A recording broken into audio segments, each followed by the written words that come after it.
Hey guys, and welcome back to another video. So in one of my most popular videos where I show you how to connect your PlayStation 2 to an HDMI monitor or TV, a lot of people have been commenting and asking questions in regards to issues they face with the HDMI converter. So I hope to address some of those issues in this video. So if you guys have had issues connecting your PlayStation 2 to an HDMI TV using the adapter, hopefully this helps you out. So let's get started.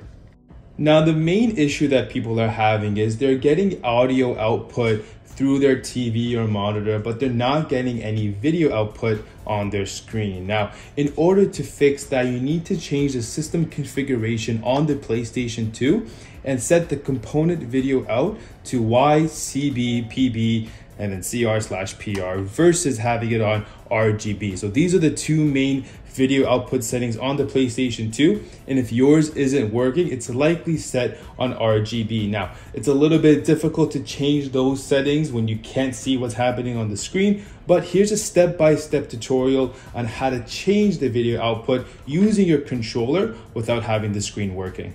So I'm going to show you how to do this with the screen on first, and then I'm going to change the settings to RGB and show you that it actually works. And so to get started, make sure you have no disk loaded into your PlayStation 2, and I'm just going to reset it.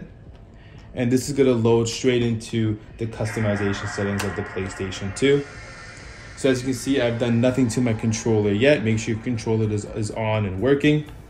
And then first thing, one D-pad down, and then X, system configuration.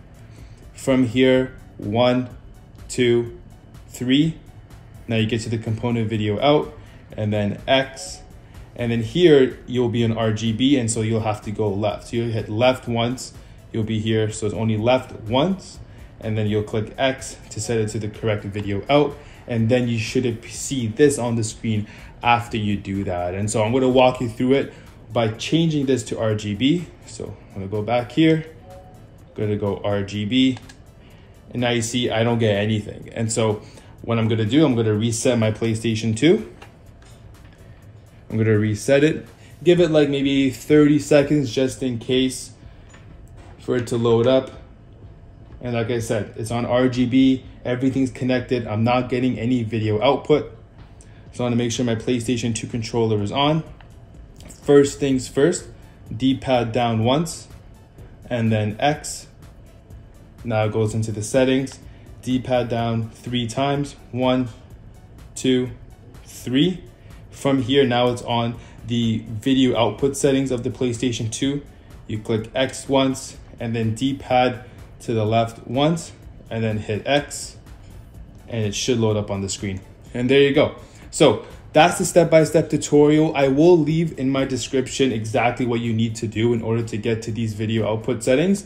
And that should help you get some video onto your PlayStation 2's monitor or TV. So like I said, the first solution is the most common issue that people have. Now, the second most common issue has to do with this USB cable that comes with the HDMI adapter for the PlayStation 2.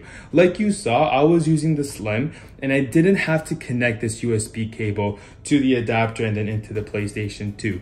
But if you're using the original PlayStation 2, you're gonna have to use this cable. And so let me show you. This is the PlayStation 2. It's connected just like how the PS2 Slim was connected. I'm gonna turn it on.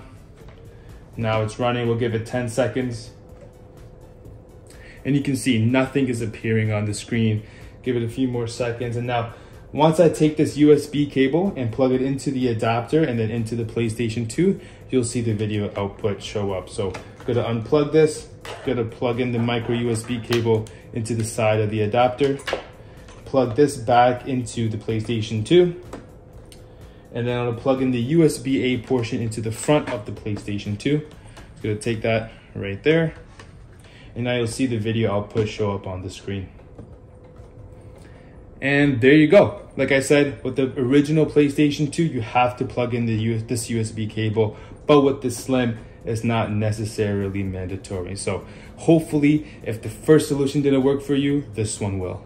that is the end of the video, guys. Thank you guys so much for watching. If this video helped you out, don't forget to leave a like and subscribe. If it didn't, please feel free to leave a comment down below and I'll try my best to answer you. Thanks again, and I'll catch you all in the next video.